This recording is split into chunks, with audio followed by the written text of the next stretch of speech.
ویسے تو ہر ہی مہینہ، ہر ہی ایک دن اللہ رب العالمین جل جلالہ و جل شانہ عما نوالہ کا ہے، لیکن حضور نے اس کو مخصوص کیا ہے کہ مہینہ یہ اللہ کا، لیکن رحمت اور برکتیں لوٹنے کے لیے رمضان میری امت کا مہینہ ہے۔ اور یہ اللہ رب العالمین جل جلالہ و جل شانہ عما نوالہ کی طرف سے مہمان مہینہ ہے۔ یقیناً جتنا خاص مہمان ہو، جتنا اہم مہمان ہو، اس کے استقبال کی تیاری بھی اتنی ہی زیادہ ہوتی ہے۔ مثال لے لیں، عید آنے کو ہو تو عید کی تیاری کی غرض سے اس کے استقبال کے لیے ہم اپنے لباس کا بھی اہتمام کرتے ہیں، اپنے جوتوں کا اہتمام بھی کرتے ہیں، ہر چیز دیکھتے ہیں کہ یہاں پر یہ معاملہ کیسے ہوگا، گھر صاف ہے کہ نہیں ہے،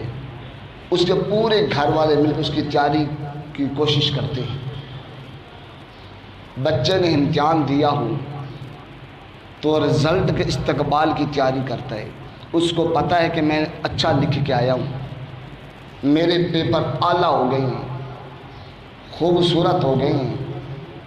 اب رزلٹ حسین آئے گا۔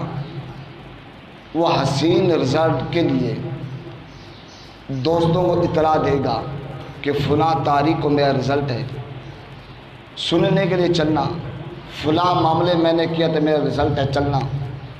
یعنی اس کی تیاری کرتا ہے، لباس تیار کرتا ہے، اپنے آپ کو بناؤ سجاؤ کا شکار کرتا ہے، آخر اس کی استقبال کرتا ہے۔ اسی طریقے سے اگر ہمیں یہ پتہ ہو کہ ہمارے علاقے محلے کے اندر علاقے کے M P A M N A نے آنا ہے،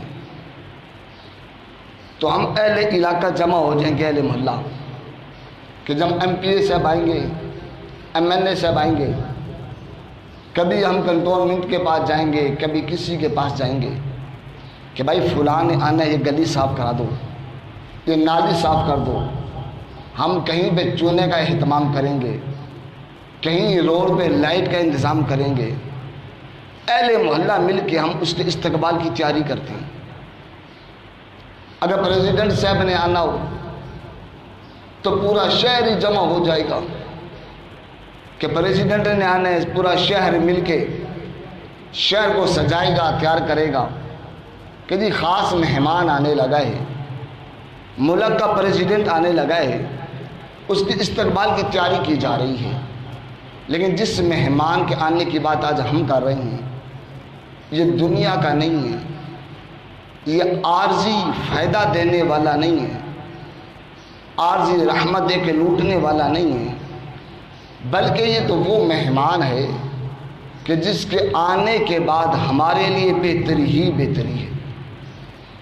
اگر ہم نے اس کی استقبال اچھا کیا اور اس کی مہمان نوازی اچھی کی تو یہ یہاں سے چلے جانے کے بعد بھی اپنے وعدوں کو ترک نہیں کرے گا۔ پریزیڈنٹ آئے تو کہے یہ نالی بناؤں گا، یہ گلی بنا دوں گا، یہاں سکول کالج بنا دوں گا، ہو سکتا ہے یہاں سے جا کے بھول جائے، یاد بھی ہو پھر بھی نہ بنائے، کسی اور کی طرف توجہ کر لے۔ لیکن یہ ایسا مہمان ہے جب یہ ہم سے راضی ہو گیا اور ہم نے اس کا مل کے استقبال کیا، پھر جاننے کے بعد یہ اپنے وعدے بھولتا نہیں ہے، یہ اپنے وعدوں کو یاد رکھتا ہے اور اس وعدے کو نبھاتا بھی ہے، اور اس وقت میں بھی نبھائے گا جب کے لیے رب کا قرآن کہتا ہے کہ یوم یفر المرء من اخیہ وامہ وابیہ وصاحبتہ وبنیہ۔ لوگوں وہ وقت یاد کرو جب محشر کا میدان قائم ہوگا، سورج سوا نیزے پر آ جائے گا، زمین تانبے کی بن جائے گی، انسان اپنے ہی اعمال کی بدولت اپنے ہی پسینے میں شرابور ہوتا ہوا نظر آئے گا۔ اور اگر وہ ایک نیکی کی غرض سے ماں کے پاس، باپ کے پاس،